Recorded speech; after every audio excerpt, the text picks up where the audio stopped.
स्वागत है बच्चों आप लोगों का कंचन दीदी की क्लास में। आज हम इस कक्षा में सीखने वाले हैं सर्वनाम किसे कहते हैं, सर्वनाम के कितने भेद हैं। तो चलिए शुरू करते हैं सीखना। देखिए, सबसे पहले हम सर्वनाम के विषय में सीखते हैं कि सर्वनाम किसको कहते हैं। तो सर्वनाम कहते हैं संज्ञा के स्थान पर प्रयोग होने वाले पदों को सर्वनाम कहते हैं। यहाँ पे शब्द नहीं कहेंगे, पद कहेंगे। क्या कहेंगे? पद। और पद किसे कहते हैं? किसी भी वाक्य में अगर कोई शब्द है तो उस शब्द को पद कहा जाएगा, शब्द नहीं कहा जाएगा। मान लीजिए ये एक वाक्य है, इसमें जो है जो शब्द है जैसे वह, ये पद कहा जाएगा, शब्द नहीं। अगर यह बाहर है वह, तो यह शब्द कहलाएगा। ठीक, तो पदों को, ठीक, क्योंकि वो वाक्य के अंदर है इसलिए पद। संज्ञा के स्थान पर प्रयोग होने वाले पदों को सर्वनाम कहते हैं। ठीक, अब संज्ञा के स्थान पर प्रयोग होने वाले पदों को सर्वनाम कहते हैं। इसको अच्छे से समझते हैं। संज्ञा, संज्ञा किसे कहते हैं? किसी व्यक्ति, वस्तु या स्थान के नाम को, यानी नाम को संज्ञा कहते हैं। लेकिन अगर उसी नाम के नाम की जगह पे किसी दूसरी मतलब जो सबको बुलाया जा सके, ऐसे नाम को अगर हम जो है वहां पे रख देते हैं, ऐसे पद को रख देते हैं, तो वो हमारा सर्वनाम हुआ। कैसे? देखिए, सर्वनाम का शाब्दिक अर्थ है सबका नाम। क्या? सबका नाम। हमने कहा ना कि सबका नाम रख दिया जाए। अब सबका नाम क्या हो सकता है?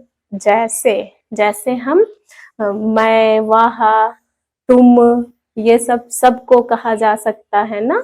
मैं सभी कह सकते हैं, वह सभी के लिए कहा जा सकता है, और तुम सबको कहा जा सकता है, तुम्हारा, अपना, ये सब सबके लिए यूज होता है ना ये शब्द।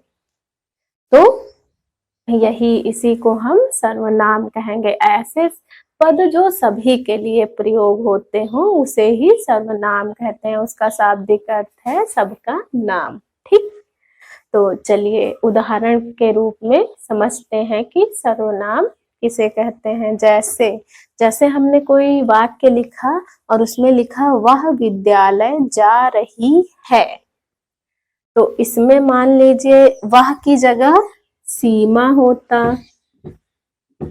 क्या होता? सीमा होता। सीमा विद्यालय जा रही है, तो सीमा संज्ञा होती, किसी का नाम होता ना।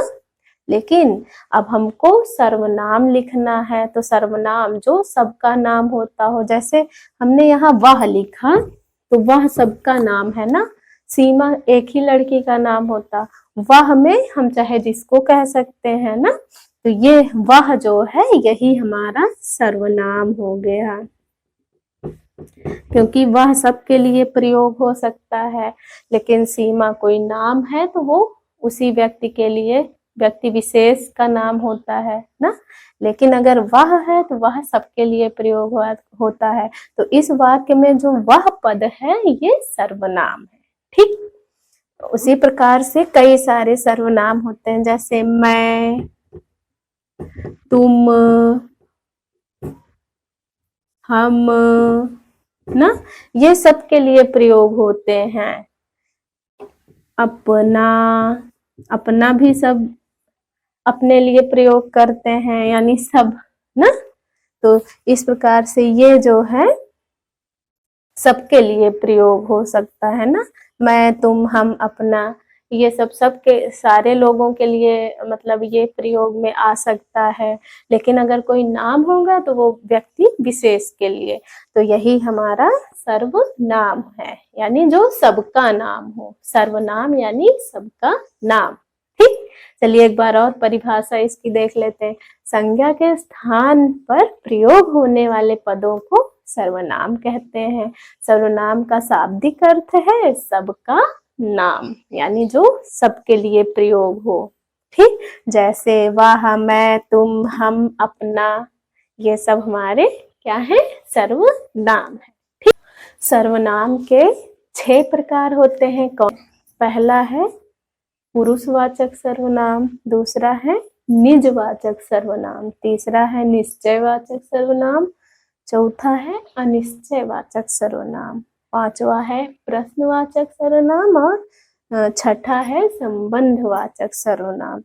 तो ये हमारे सर्वनाम के 6 प्रकार हो के साथ हम अपना ये वीडियो यहीं पे समाप्त